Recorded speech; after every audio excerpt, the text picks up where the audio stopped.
గొడవ, ఒక mobile phone, ఒక చిన్న గాయం, కొన్ని రోజుల తర్వాత ఒక మరణం. ఇది నిజంగానే ప్రమాదవశాత్తు జరిగిన విషాదమా, లేక ఆవేశంలో జరిగిన సంఘటనకు ఆలస్యంగా బయటపడిన పరిణామమా? భర్త మరణానికి భార్య కారణమని కుటుంబ సభ్యుల ఆరోపణ. అయితే అనారోగ్యమే అసలు కారణమని సూచిస్తున్న ప్రాథమిక వైద్య సమాచారం. ఒకవైపు కన్నీళ్లు, మరోవైపు అనుమానాలు. ఈ రెండింటి మధ్య నిజం కోసం సాగుతున్న దర్యాప్తు. అసలు ఆ ఇంట్లో ఏం జరిగింది? ఆ రోజు జరిగిన గొడవ కొన్ని రోజుల తర్వాత జరిగిన మరణానికి కారణమైందా? భార్యపై కుటుంబ సభ్యులు చేస్తున్న ఆరోపణల్లో నిజమెంత? పోస్ట్ మార్టం నివేదిక ఏ నిజాన్ని బయట పెట్టబోతోంది? చూద్దాం.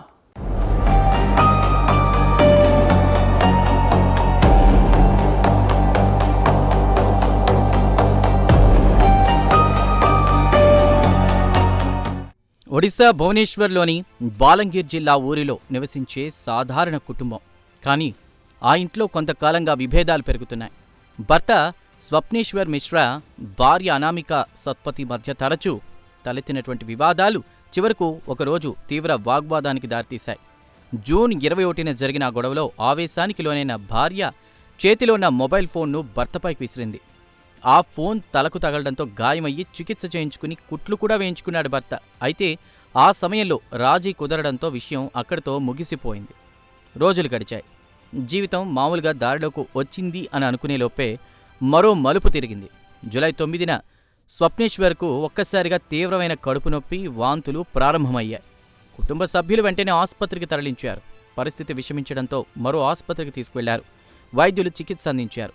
కొంత మెరుగుపడిందని భావించి డిశ్చార్జ్ కూడా చేశారు. కానీ ఇంటికి చేరిన కొద్దిసేపటికే ఆరోగ్యం మళ్లీ క్షీణించింది. మరోసారి ఆసుపత్రికి తీసుకువెళ్లేసరికి వైద్యులు అతను మృతి చెందినట్లు ప్రకటించారు. ఇక్కడి నుంచే ఈ కేసు కొత్త మలుపు తిరిగింది.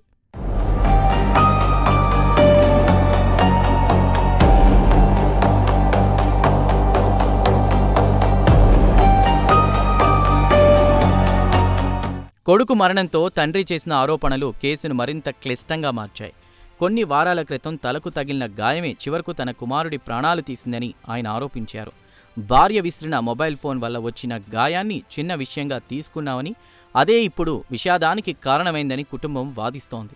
దీంతో పోలీసులు ఫిర్యాదు స్వీకరించి కేసు నమోదు చేశారు. అయితే ఆరోపణలు చేసినంత మాత్రాన అవే నిజమని చెప్పలేమని, మరణానికి గల అసలు కారణం వైద్యపరమైనటువంటి ఆధారాలతోనే తేలాల్సుంటుందని దర్యాప్తు అధికారులు స్పష్టం చేస్తున్నారు.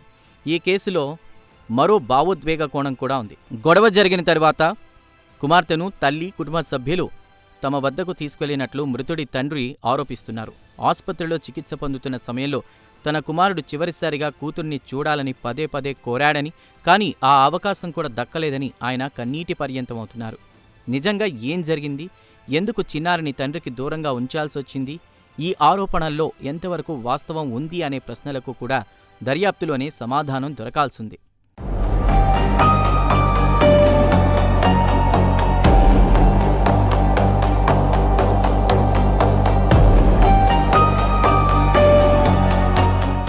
ఇక్కడే మరో కీలక అంశం వెలుగులోకొచ్చింది. పోలీసుల ప్రాథమిక సమాచారం ప్రకారం స్వప్నేశ్వర్ కొంతకాలంగా కాలేయ సంబంధిత ఆరోగ్య సమస్యలతో బాధపడుతున్నట్లు తెలుస్తోంది. జూలై 9న ఆసుపత్రిలో చేరడానికి ప్రధాన కారణం కూడా తీవ్రమైన కడుపు నొప్పి, వాంతులేనని అధికారులు చెబుతున్నారు.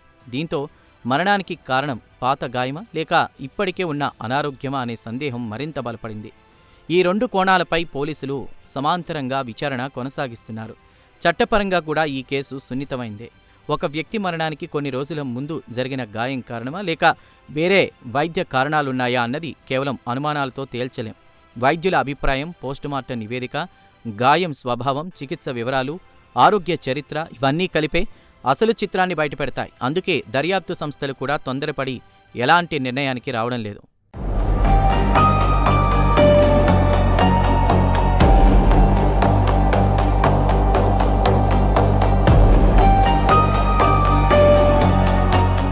ఈ చిన్న గొడవ ఒక ఆవేశపూరిత చర్య, కొన్ని వారాల తర్వాత జరిగిన మరణం, ఈ మూడు సంఘటనల మధ్య నిజంగా సంబంధం ఉందా, లేక అది కేవలం యాదృచ్ఛికమా?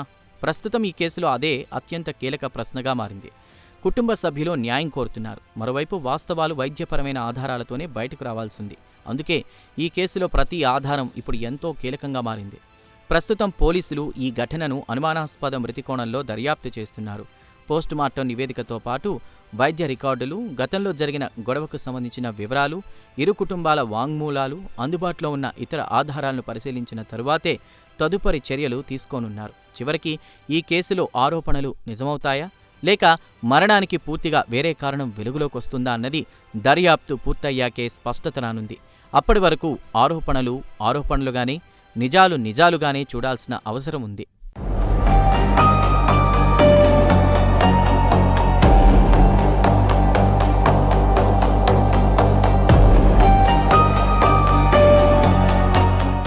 ఈ కేసులో ఆరోపణలు తీవ్రంగా ఉన్నా తుది నిజం మాత్రం ఇంకా బయటకు రావాల్సి ఉంది. ఒకవైపు కుటుంబ సభ్యులు గాయమే మరణానికి కారణమని చెబుతుండగా, మరోవైపు వైద్యపరమైన అంశాలు కూడా దర్యాప్తులో కీలకంగా మారాయి. పోస్టుమార్టం నివేదిక, వైద్య రికార్డులు, సేకరించిన ఆధారాల ఆధారంగానే ఈ కేసులో అసలు వాస్తవం వెలుగులోకి రానుంది. అప్పటి వరకు ఆరోపణలుగానే, ఆధారాలుగానే చూడాల్సిన అవసరం ఉంది. ఒక్క క్షణం ఆవేశం ఒక కుటుంబం జీవితాన్ని ఎంతగా ప్రభావితం చేయగలదో గుర్తు చేస్తున్న ఈ ఘటనలో దర్యాప్తు ఏ నిజాన్ని బయట పెడుతుందో వేచి చూడాల్సిందే.